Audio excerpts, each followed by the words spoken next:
So today we are going to learn a new name reaction, that is Hofmann rearrangement. So let us start with its principle.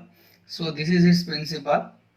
When we are having a primary amide group, that is a primary amide group, when it is reacted with the Br2 in presence of the KOH, or we can take NOH, okay, that is base, it is converted into the amine. This amide group, okay, this is amide, this is now converted into the amine group by the removal of the KBr as well as K2CO3 and H2O. Okay, so now you have to focus whenever you are given as a RCONH2 in presence of Br2 and KOH, it is converted into the RNH2. Now let us understand its mechanism. So let us start with its mechanism. Now, if we are having RCONH2, now nitrogen that is having a lone pair of electron. Now, when it is reacted with the Br2 in presence of the KOH, now this H will be removed. In place of this H, one Br will be attached over here. Here we are having Br positive and Br negative.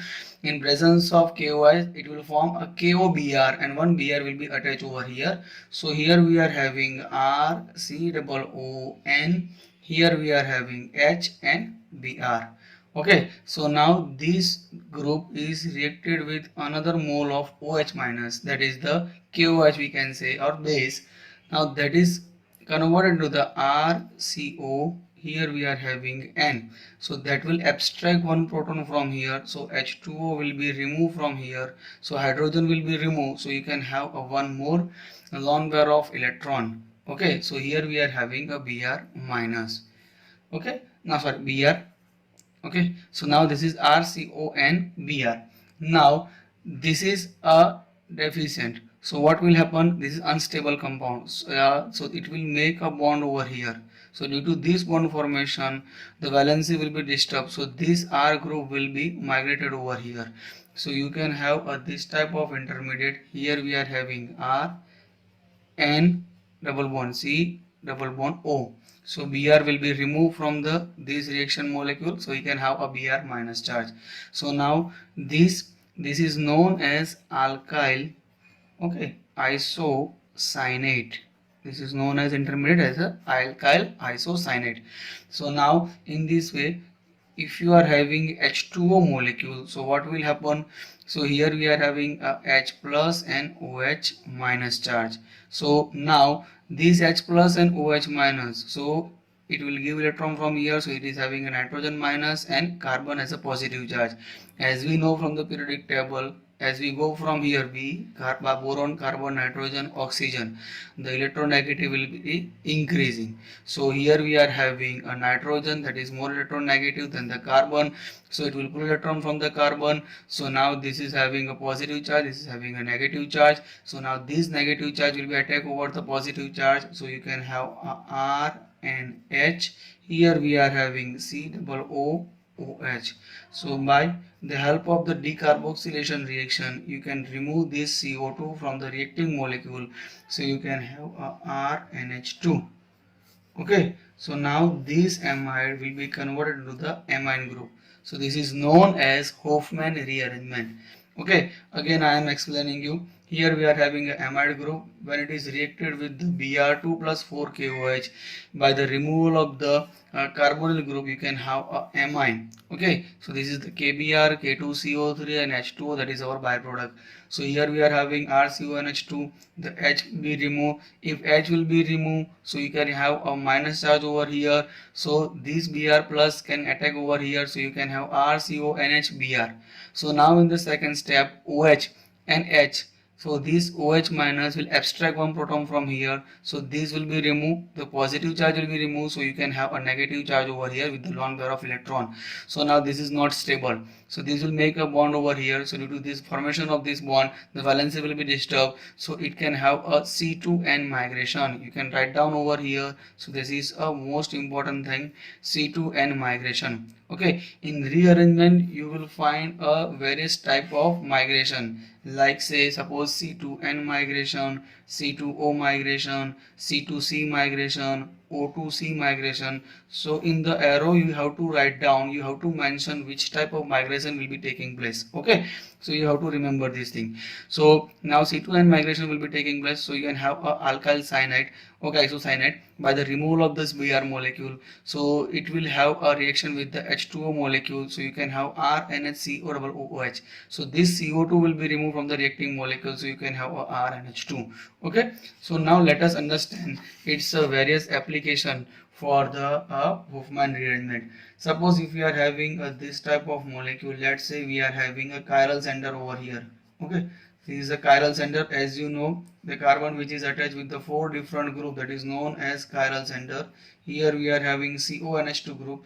Here we are having a CH3 group. Now when it is reacted with the Br2, okay, in presence of NaOH. So as we know that when we are having a CONH2 group, now it is reacted with the Br2NaOH. So you have to remember that the Hofmann rearrangement will be taking place. So you have to just remember that the amide group will be converted to the amine group. The stereochemistry will remain as it is. No stereochemistry will be change. So hydrogen will be as it is backside. Here we are having NH2 from the front side. So here we are having a CH3. So by that way you can have a retention in configuration by doing a Hofmann reaction. So by that way you can learn so many reacting molecule. Suppose if we are not having this CONH2, suppose if we are given as a like this, okay, so here we are having a nicotinic acid. This is known as nicotinic acid. Okay, now if this nicotinic acid, when it is reacted with the ester alcohol molecule, let's say C2H5OH, so it will make a ester molecule. So here we are having OH from here, H from here, H2O will be removed. So you can have a ester molecule here. So you can have a COOC2H5. Okay, so now when it is reacted with the NH3 molecule, it is converted into the H plus and NH2 minus charge. Okay, those this OC2H5 and H will be removed, so you can have a CONH2 group. Okay, so this is a nicotinamide. Now this reacted with the Br2 oblique NaOH. So now this is converted into the what we can say amine group. Okay, so this is simply yes, you can say that this is a Hofmann rearrangement. So by that way you can prepare a nicotinic acid to the we can have a 1 2 3 amino pyridine. Okay, so this is known as 3 amino pyridine. Okay, so this is the another example of the Hofmann rearrangement. Now let us take one more example. Suppose if we are having RNHCO, here we are having NH2. So as we know, this is a urea.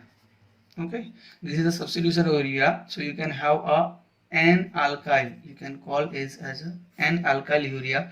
When it is reacted with the Br2 in presence of NaOH, you just have to remember that the CO will be removed from this molecule. So you can prepare a NH2. Now this NH2, it is known as hydrazine. So you can prepare hydrazine via help of the Hofmann rearrangement. Now let us take one more example of the Hofmann rearrangement. Suppose if we are having a phthalimide. So this is the structure of the phthalimide. Okay, this is the structure of the phthalimide. When it is reacted with the NaOH, okay, in presence of Br2 we can say NaOH. So this linkage will be broken down. So we can have a COOCONH2, and here we are having a COONA. So this OH ONA will be replaced over here, so you can have a COONA over here. So now when it is reacted with the NaOH in presence of HCl, okay, NaOH oblique Br2. So here we are knowing that the CONH2 in presence of the NaOH Br2, so that is converted into the what we can say NH2 group.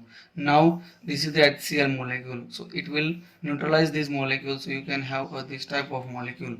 So as we know, this is the structure of the anthranilic acid. Okay, so by that way you can also prepare a anthranilic acid. So this is the basic application of the Hofmann rearrangement. Now let us take one more example of the Hofmann rearrangement. Suppose if we are having simple molecule, let's say cyclic molecule, here we are having CONH2 group, here we are having a CH3 group. Now when it is reacted with the Br2 oblique NaOH, so this CONH2 will be replaced, or we can say the CONH2 group will be converted into the NH2 group. Okay, suppose if you are having aromatic ring, let's say if you are having aromatic ring like this, OMe over here, OMe over here, let's say CONH2 group over here.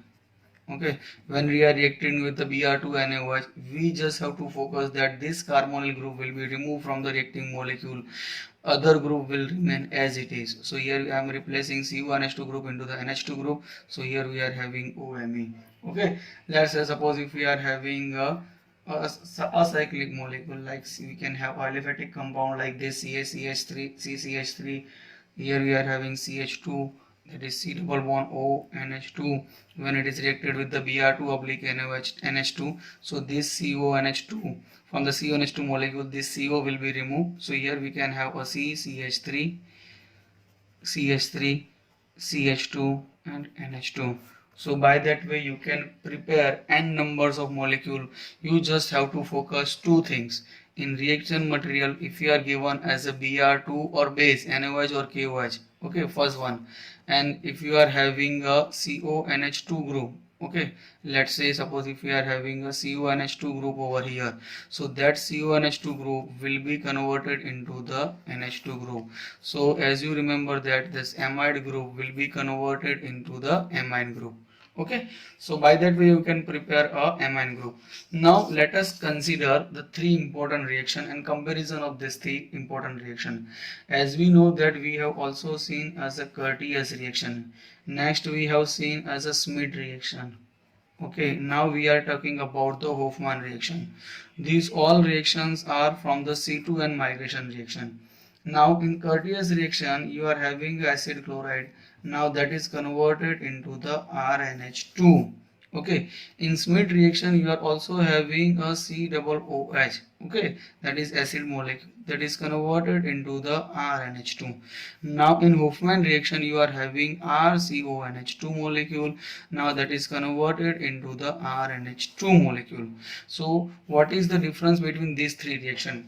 You are preparing RNH2 from the Curtius, you are preparing RNH2 from the Schmidt, you are also preparing RNH2 from the Hofmann reaction. So remember that in Curtius reaction you are using HN3 molecule, or we can say sodium hazard. In Schmidt reaction we are also using HN3 molecule. In both the cases you are using a HN3 molecule, but the starting material is different. Okay, here we are having acid chloride, here we are having a acid molecule. Now in Hofmann reaction you are not using any HN3 molecule, you are using as a Br2 plus NaOH or KOH. Okay, NaOH or KOH. So that is the difference between the Hofmann, Curtius and Schmidt. Okay, by the formation of RNH2, three of the reactions are producing RNH2. So in examination you can ask the question, the comparison between Schmidt and Hofmann, Curtius and Hofmann, Curtius and Schmidt. So you just have to write down the difference between the Curtius Schmidt as well as the Curtius Schmidt and Hofmann. Okay, thank you for watching it.